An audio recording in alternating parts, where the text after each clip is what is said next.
Well, good morning, my friends. It's your old pal Jordan the Lion. I hope you're all doing well. I am excited today because today we are going to continue on with our vlogging in the Phoenix, Scottsdale area, and I want to do one of my all-time favorite movies.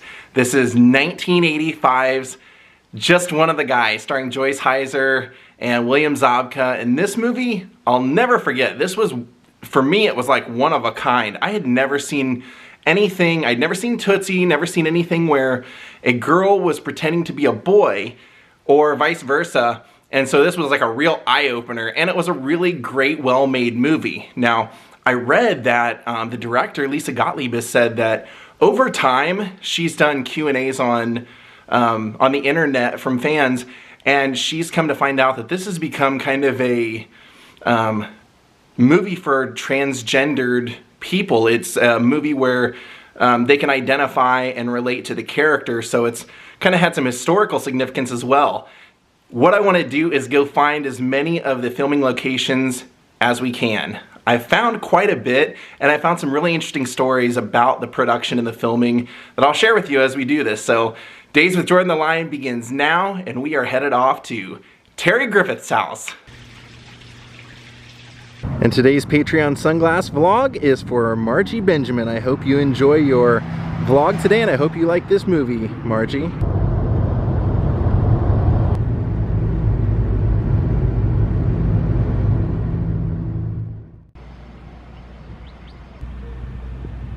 And I think you can tell just by looking at this house what kind of neighborhood they were trying to establish that Terry Griffith was living in and raised in. Well, here's Terry's house. Terry and Buddy. You can tell it looks pretty similar, other than there's no big shrubbery right here. Every time Terry gets dropped off or picked up, you see that, and the door is now red and it was green. This movie it's gone down as a classic. In fact, I believe HBO has said it was the most requested movie they had. But it wasn't a commercial success at the time because apparently the head of the studio, they were making this for Columbia Pictures, the head of the studio ended up getting replaced, and the new guy that came in just did not care for this project whatsoever. So Lisa Gottlieb said she had all these like marketing meetings and everything about the film, and then weeks later she went back and the entire facility was completely empty. They just did nothing for it. The studio put all their money into a movie called Perfect. But it's a classic, and Columbia, they filmed this in the Phoenix area, much like, well, in the 80s, Columbia was having a lot of stuff filmed here, actually. Murphy's Romance was filmed here, and Raising Arizona, because it was cheaper to film in this area than it was Los Angeles. So it was partially owned at the time. Columbia was partially owned by Coca-Cola, so when you see all the Coca-Cola placement in Murphy's Romance and in this movie, you'll understand why. But Columbia was also, at the time this was made in 1984 and came out in 85, they were soaring high with Karate Kid being popular. So any reference to Karate Kid, they were all for. Now they, when they hired Lisa to make this, it was because Lisa had made a, and I mean, God, this looks so similar. The only difference is really like Terry's car should be parked right there, but when they made this movie, they hired Lisa because she had done like what was called, quote unquote, a gender bender movie, or like a short before that. So they hired her to basically make what they said was they wanted a teenage high school version of Tootsie reversed. So this was going to be a girl who was pretending to be a boy, and the story starts here. This was her house. The first shot we see is her in her bed as Terry the girl, and she's wanting to be a reporter, and she finds out when she tries to submit an article that it wasn't accepted, and she believes it's because she wasn't a boy.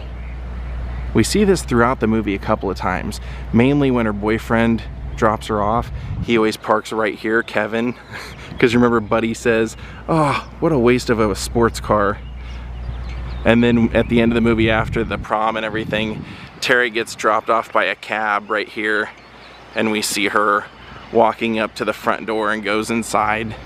Like I said, it's the same door and everything, it's just It was green at the time, now it's red. So I read an article online that said that the people that live here now, when they bought the house, they didn't even know that the movie had been filmed here. They didn't even know about the movie. Wow, speaking of the devil, I just met the homeowner now. This is about 25 years ago. We're on a flight back from Hawaii. We're watching the in-flight movie and we both look at it. I think that's our house. It is our house. What movie is this? Are you a fan of the movie, or was it too like No, teen? First time I'd ever seen the movie, yeah. Oh, that's awesome. I love this movie. Anyway.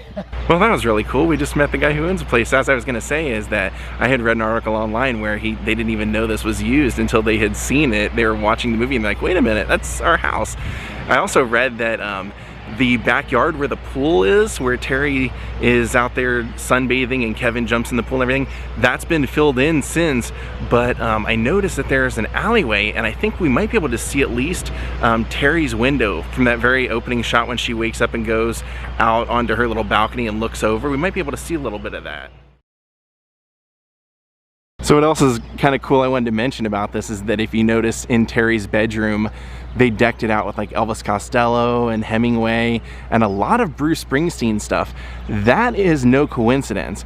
Well, maybe the art department may want to claim that it is, but the story is that when they did rehearsals, this was one of the only movies that William Zabka, I think, said that he's ever done where they actually rehearsed every single scene before they filmed it.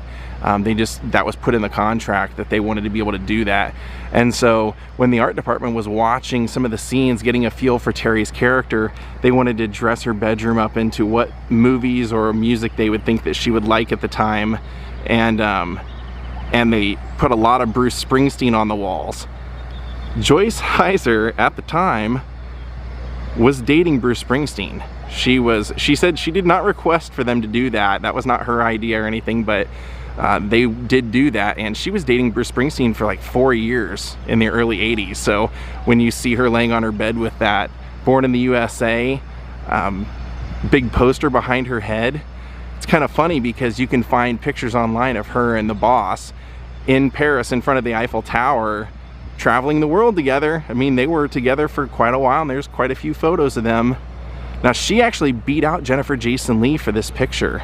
They noticed that she kind of looked like Ralph Macchio, so that's why you hear that line in the movie where Sandy says, he's got the style of Elvis Costello and the looks of the Karate Kid. Well, the bully in this movie was the bully in the Karate Kid as well, William Zabka. So yeah, we would have seen Terry's car sitting over there, but other than that, it's pretty much exactly the same. And the guy was pretty cool about it. I said, thanks for letting me take photos and everything. He goes, you aren't the first and you won't be the last. That was really cool to see because a lot of the movie takes place inside that house. Yeah, there's a little wedge here. Right up there is where Terry's bedroom would have been. And below this is the pool that's no longer here.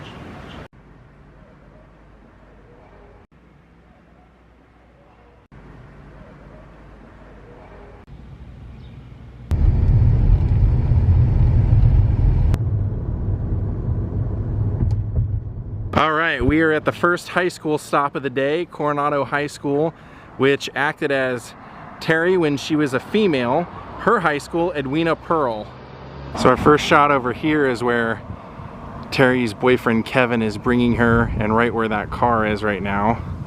And that yellow sign as they turn and make a left onto this street. From over there, he's bringing her to school.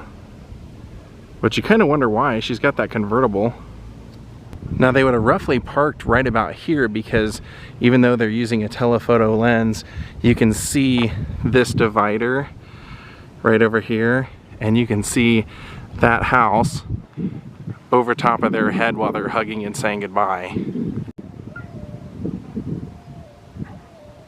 You can make out the posts over on the left and the structure of the top of the house. Now, to my surprise, they have added and changed a ton of the front of this place. They've added a whole section over here for, it looks like adult learning.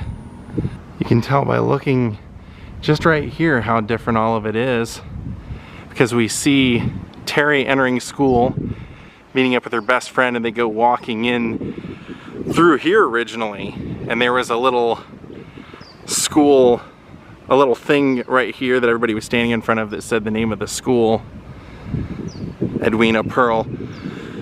Oh, now that's interesting. Look at that. Even though they've redone this whole area, that mural is in the movie.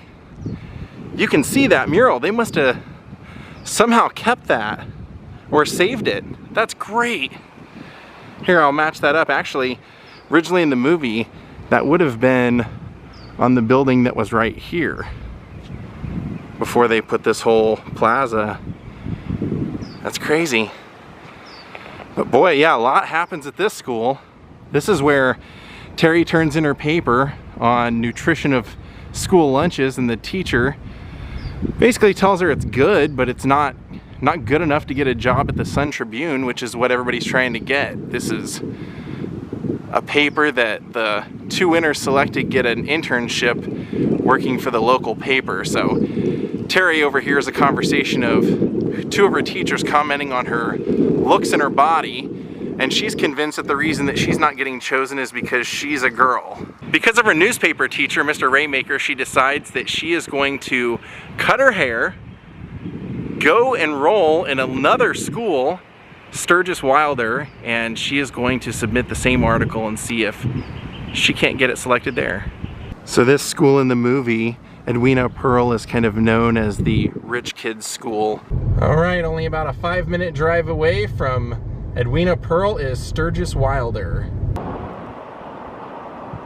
Well, right up there you can see Scottsdale High, 1922 to 1983. You can probably imagine what that means.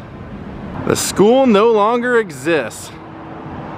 Now the Lincoln Town Center is in its place, but basically this had happened even before the filming of the movie. When I saw a sit-down reunion with the cast, Lisa Gottlieb said that basically at this time, you know, Columbia wanted, and a lot of movies were filming in the Phoenix area because a lot of the younger generation was moving away, and most of the people that lived here were older, so they really, as far as filming went, they were getting good tax breaks, but they also, when it came to filming a high school movie, they had their pick of like various high schools all over Phoenix, Tempe, and Scottsdale that had closed down because of lack of attendance. Like I said, the younger generation was moving out, and a lot of these had closed down. So what they ended up doing was they took over Scottsdale High School and made this their high school. They made this Sturgis Wilder, but they also turned it into their whole production facility. I mean, they said they got to do everything from basically scratch, all the decorating and everything. They could make it exactly what they wanted, and everything meaningful in the movie happened here. Terry comes here to submit that same article that she's already written, but as a boy Terry. And the teacher there for news writing tells her basically the same thing. You're a fine writer, but you just don't have any feeling. You gotta grab the reader and make it a little bit more important. So he's all bummed out and everything, and decides part of his studying process is he has to become friends with people. He has to make friends as a new student, enrolling as a girl pretending to be a boy.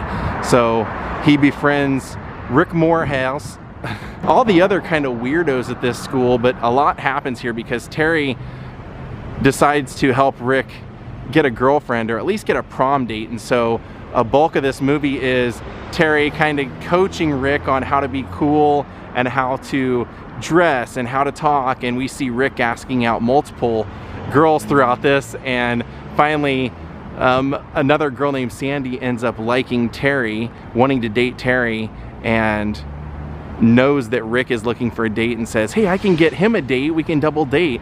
And so Terry reluctantly gives in to help Rick out. So we're gonna go over to where Rick and Terry go on this double date.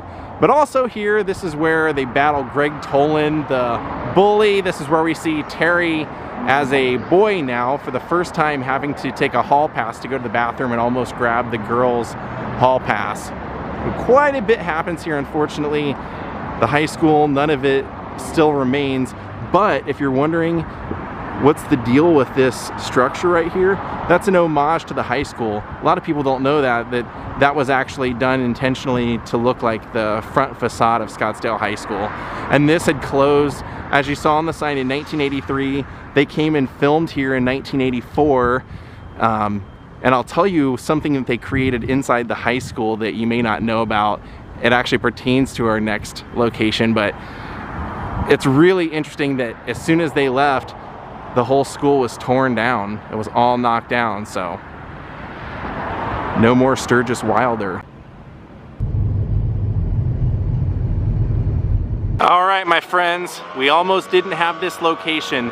Sometimes you can find filming locations online and it makes making these videos a little easier, but this location, Rick Moorhead's house, I could not find anywhere, and this little sign was our only indicator of how we found this. I was watching the movie recently trying to figure this out, and I saw a pixelated version of this sign in the movie as Terry is driving Rick home from school. They're rounding this corner and I noticed this sign and this one-way sign, so I started looking on Google Street View for anything that was 5th Street. I couldn't make out Willetta, but I could make out the 5th. Anything that was 5th going one way, and I eventually found our location because of this house over here, actually. This is what we see as Terry is bringing Rick home and rounding the corner. That house, as soon as I saw that, I knew we had found our location. So in reality, Terry would have been driving home this way, making the left. You can see the house right there, making this left, and pulling up right here where this truck is. Now when she parks over her shoulder and Rick's shoulder, since she's pointed this direction, you can see that there used to be shrubbery over here that's gone, but the building and everything that you see over their shoulder over there is still there. So when I first saw this, I said, oh man, they tore down the original house. Rick's house is no longer there, but it was brown in the movie, and what confused me is you only see the shot like that, so you never actually see that there's a second floor to it. So that really threw me. But when Terry drops him off, he tries to basically like ditch her. Well, at this point it's a him, so ditch Terry, and he says, well, you're not gonna invite me in? And once Terry goes inside, it actually would have been this side over here. I think this is like a quadplex, but they go inside there, and that's where Terry's asking Rick if he has a girlfriend and if he's ever been with a woman or anything. Now this is also when we find out in the movie that Rick has a major obsession, fascination with James Brown, Godfather of Soul. And when you go in his room, it's just like cardboard cutouts and posters and records and everything, and he tells Terry that when he hears James Brown, it's just like, it just changes him and he has to dance like James. Funny story about that is that the production actually hired a special choreographer for Clayton Rohner to, well, originally they were going to do a James Brown type dance scene. You don't end up seeing that in the movie. You see the dance scene at the prom, which is not something that James Brown would have done. But they did hire a special choreographer to teach Clayton Rohner some dance moves, and who better to do it than James Brown himself. They hired James Brown to come out here and hang out with Clayton for a week. How cool is that? All right, off to the scene of the big double date. Papago Park is what we're looking for. In the distance, you can see it. Here we are, Papago Park, hole in the rock. Even though it is all closed off, pretty cool little playland. They've got, you can see like a diamondback snake and everything here. That's the theme, baby. Lisa Gottlieb said that since this was a Columbia Pictures movie, that they were highly supportive of anything that the movie could do to relate to the Karate Kid. And so she said, yeah, we basically tried to mimic that as much as possible. So I always equate this scene at the cave as kind of like the Karate Kid around the campfire looking at Allie scene. So if that looks familiar, it should. That's where the date takes place. Well, this is the shot they show us anyway. We see the whole crew of 4 walking up here, going up to the cave, and you can even see people up there in the cave. However, there's a little secret I'm going to tell you. See if we can see those people up there. So the secret about this cave is that they didn't film here. So even though it looks like the same cave, they did not set up the cameras and they did not film any scenes up in that destination up there. They did that all over at the high school. You know, when I mentioned that at Scottsdale High School, there was no classes or anything, it had been closed down, so they turned it into their whole production facility. They actually recreated this cave inside the high school and filmed that whole scene actually at Scottsdale High School where we already were. Looks like this guy decided to take the hard way down.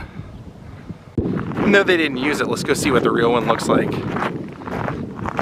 Say he's taking the hard way down because there's actually a little trail that goes up behind the mountain. Careful of the terrain.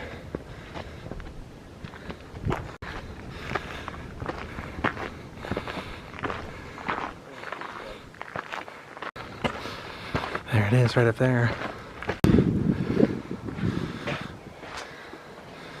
There are the steps he recreated. So here would be the real cave.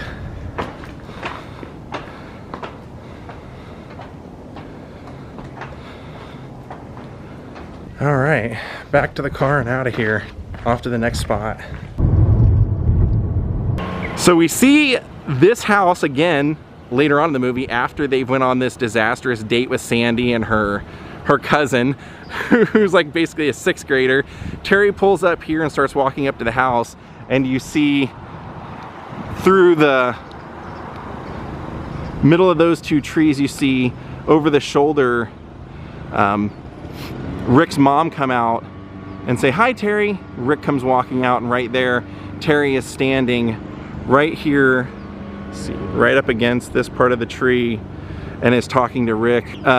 What does, you know, Sandy have a grandmother that she wants me to go out with now? And basically the story on this is that, you know, Terry's been trying to get Rick a date. She wants Rick to have a prom date, and this was her attempt to get him a date, and it just went totally awry. So they're deciding that it's time to take him out and go buy him some new clothes right here.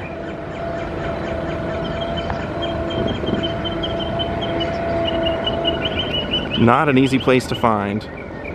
The gardeners here told me that they've just renovated this whole place, so nobody's living here yet, so we can get a little closer.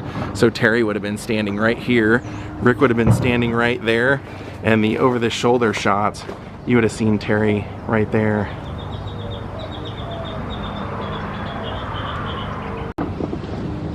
We are at the prom scene, also known as Big Surf Water Park.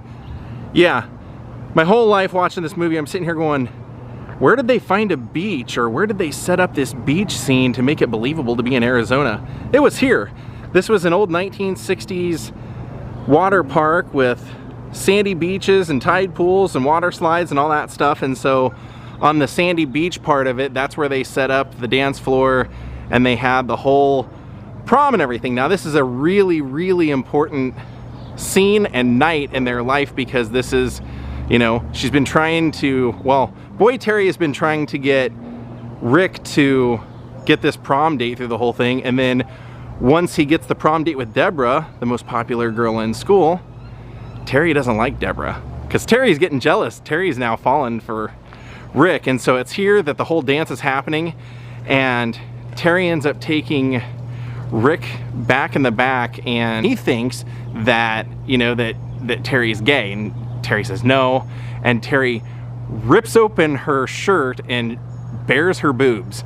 Now this I remember very vividly, because when I was a kid, a friend of my mom's, her son was over, and we were flipping through on HBO and this movie was on. He goes, "Oh, stop here, because at the end of the movie, that's actually a girl and she shows her boobs." And so the story behind that is that when they got Joyce Heiser to make this movie, Joyce had in her contract that she did not do nudity, and told them that she was not going to do nudity, and Lisa Gottlieb basically just kind of had an opinion of like, well, we'll deal with it when we get to it. And then, you know, the night before they were going to film this, they got together, Lisa and Joyce, and they discussed, you know, why it was important to show the breasts, you know, whereas Joyce originally had thought, you know, I think we can get the point across without having to actually show it on camera. You know, we can get Rick's reaction, something like that, an over-the-shoulder shot, but Lisa said, you know, there's a lot at stake going on in this movie, you know, and this is Terry going all in, and we need the audience to see it from Rick's perspective. We need them to have the shock that Rick gets. You know, it's not just enough to see Rick's expression. We really need that. And so Joyce said, you know what? I'll shoot it both ways, and whichever way I like it is the way we'll go with it, you know? And they agreed on that. And I found articles since that Joyce said that she was good friends with Rosanna Arquette at the time, and Rosanna had said, you know, I'll give you some pieces of advice. If you do the bare all scene where you show your chest, that's all people will ever see when they look at your face. They'll see your boobs. She said, on the other hand, if you do it, it's trapped in time and you'll look that good forever on camera.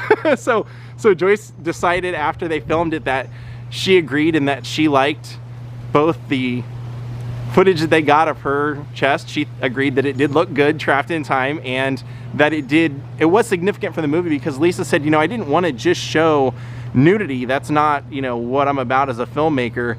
It really was important to the story. And the day that they were filming all this, they also film Terry running up and kissing Rick in front of everyone.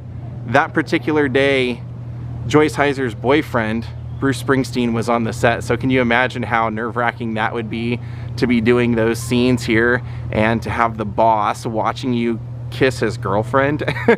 And Joyce Heiser also said that you have to also consider the fact that when she agreed to do this, there was no, you know, pause on your remote control as far as like a recording, a cassette, a video cassette or anything like that. They didn't have that then. There wasn't the internet, so, you know, they didn't really take into consideration also that, you know, that it would live on as a freeze frame forever, and that, you know, when the director or Joyce herself would go somewhere and she's recognized, you know, that's the first thing they think of. Or even Lisa Gottlieb, the director, said she would go in video stores for years after and guys would always act like they were ripping open their shirt like that.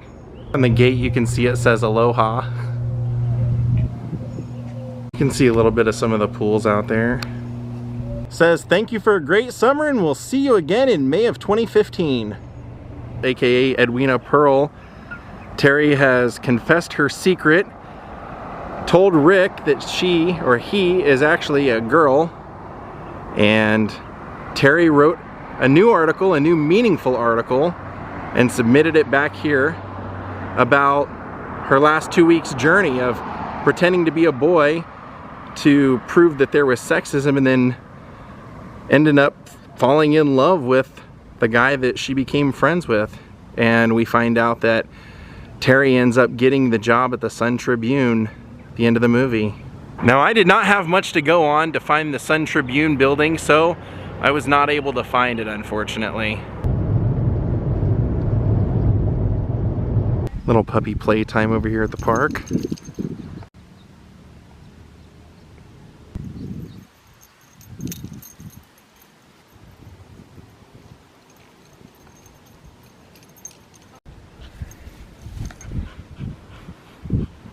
What are you thinking about?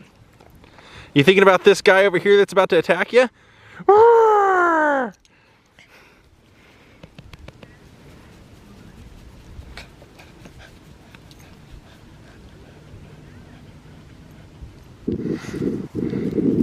What a crazy man. What a crazy dog. Jai, you gotta play. Yeah. She acts tough, she rolls over, gives the belly up. Classic. Alright, my friends, we're gonna call it a night. I hope you all enjoyed that vlog. That was certainly a lot of work for me today, kinda looking for some of those locations. They weren't very easy to find, but I love that movie and I really, really wanted to make that vlog, so I hope you guys enjoyed it, and I hope you'll go watch it. It's pretty readily available and it still holds up. It's still really funny. The jokes are still really funny and still a great movie. I did want to say that when they made this, that they basically told Lisa that she could go with all no names, and so she really got to cast most all of the movie however she wanted. And Joyce Heiser was actually 26. She was not 17 as she portrays in the movie. So that's pretty much it. Thank you everyone for watching. Thank you Deborah Day for becoming my newest Patreon. Margie Benjamin, I hope you enjoyed your Patreon sunglass vlog, and I will mail out your Born in the USA style sunglasses very soon. Have a great night everyone, and goodbye.